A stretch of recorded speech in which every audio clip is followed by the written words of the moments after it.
আমি কখনোই হারি না, হয় আমি জিতবো না হয় শিখবো। আমার শহরে প্রচুর রোদ আছে, তাই কিছু লোক আমার রোদ দেখে হিংসা করে। কিছু মানুষ হয় চপ্পলের মতো, তারা সাপোর্ট দেয় কিন্তু পেছন থেকে কাদা ছুটতে থাকে। সঠিককে সঠিক আর ভুলকে ভুল রাখার সাহস আছে, তাই আজকাল সম্পর্ক কম রাখি। সময় ঠিক বুঝিয়ে দিবে সীমা। কিছু পুকুর নিজেদেরকে মনে করছে সাগর।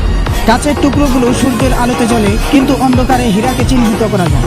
আমি ভালো থাকলে ভালো থাকতে দাও, খারাপ হলে সইবার ক্ষমতা তোমার নেই।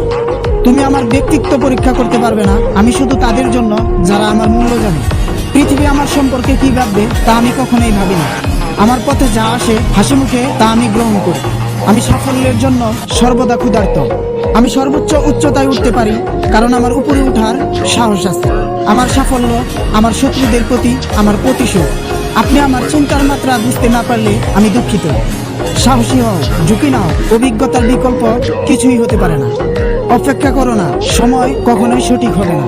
দৃষ্টিভঙ্গির দুর্বলতা চরিত্রের দুর্বলতায় পরিণত হয়। মুগ্ধ করার জন্য নয়, প্রকাশ করার জন্য। বাস্তব হওয়া নিখুঁত হওয়ার চেয়ে বেশি গুরুত্বপূর্ণ। আমি নিজের জন্য নিজেকে পরিবর্তন করেছি। পিছনে ফিরে তাকাবেন না, আপনি সেই পথে যাচ্ছেন না। আমি ভিন্ন জিনিস করি না, আমি ভিন্নভাবে কাজ করি। আমি সুন্দর কারণ আল্লাহ কোনো ভুল করেন না।